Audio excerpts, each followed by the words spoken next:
बड़ी खबर और आपको बता दें 1xBet अवैध बेटिंग ऐप केस और इसमें बंगाली एक्टर अंकुश हाजरा को भी ईडी का समन है। दरअसल अंकुश हाजरा से कल ईडी पूछताछ करेगी, जानकारी मिल रही है। दिल्ली स्थित ईडी हेडक्वार्टर में ये पूछताछ होनी है। एक्ट्रेस उर्वशी रौतेला को भी समन इसको लेकर भेजा जा चुका है। तो देखिए, बंगाली एक्टर अंकुश हाजरा बताया जा रहा है जिसको ईडी ने समन भेजा है। ये 1xBet अवैध बैटिंग ऐप का पूरा मामला, और इस पूरे मामले में अब बंगाली एक्टर अंकुश हाजरा को भी ईडी की तरफ से समन भेजा गया है। सवाल जवाब किए जाएंगे। सवालों की एक लंबी लिस्ट यहां पर ईडी की है। इसके अलावा आप देखिए, जानकारी ये मिल रही है क्योंकि एक्ट्रेस उर्वशी रौतेला को भी समन भेजा जा चुका है। एक्ट्रेस उर्वशी रौतेला से भी कई सवाल जवाब किए जाने हैं और दिल्ली स्थित ईडी हेडक्वार्टर में ये पूछताछ होगी, ये सवाल जवाब होंगे। वरुण जैन क्योंकि लगातार हमारे सहयोगी हमारे साथ बने हुए हैं। वरुण, ये जो अवैध बैटिंग ऐप केस है, अब इसमें एक तरफ तो उर्वशी रौतेला की मुश्किलें बढ़ती नजर आ रही है, दूसरी तरफ जो बंगाली एक्टर है अंकुश हाजरा, उनको भी ईडी की तरफ से समन भेजा गया है।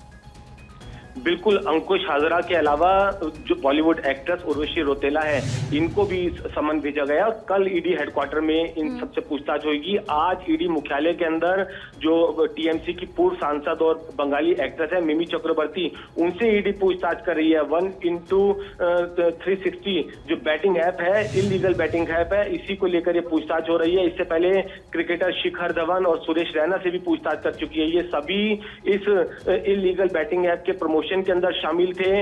एक मोटी रकम थी, वो इनको प्रमोशन के लिए दी गई थी, और यही वजह है कि जब इतने बड़े स्टार्स, इतने बड़े क्रिकेटर्स इस तरीके के इलीगल बैटिंग ऐप के साथ जुड़ते हैं तो आम जनता उन बैटिंग ऐप के साथ जुड़ती है और उनके साथ धोखा होता है और वो अपनी गाढ़ी मेहनत की कमाई को खो देते हैं। मनी लॉन्ड्रिंग से जुड़े इस पूरे मामले को लेकर ईडी इस पूरे मामले में पड़ताल कर रही है और इन सभी के बयान दर्ज कर रही है। आज मिमी चक्रवर्ती से पूछताछ हो रही है, तो कल अंकुश और साथी उर्वशी रौतेला से ईडी मुख्यालय के अंदर पूछताछ होगी। जी, क्या कई और लोग भी, या फिर हम कहें कि जो बॉलीवुड में सेलिब्रिटीज हैं या जिनके तार जुड़े हुए हैं, उनसे भी इस मामले पर सवाल जवाब किए जा सकते हैं? कई और लोग भी हो सकते हैं?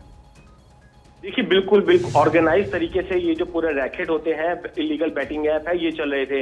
इनका मकसद ही यही होता था कि बड़ी संख्या में लोगों को इन इलीगल बैटिंग ऐप से जुड़े और उस पैसे को फिर शेल कंपनीज के जरिए, मोल अकाउंट्स के जरिए विदेश भेज दिया जाता था और उसके बाद वहां से क्रिप्टो में कन्वर्ट करके उस पैसे का गबन कर लिया जाता था। तो उसी रैकेट पर जब ईडी ने काम करना शुरू करा, बस्ट किया, तब पता चला कि बड़े बड़े फिल्म स्टार्स, बड़े बड़े क्रिकेटर्स, बड़े बड़े सेलिब्रिटीज इन बैटिंग ऐप के साथ जुड़े हुए थे। तो ईडी का मकसद यही है कि आखिरकार ये इस इलीगल बैटिंग ऐप के साथ क्यों जुड़े। क्या इनको नहीं पता था कि ये इलीगल बैटिंग ऐप है?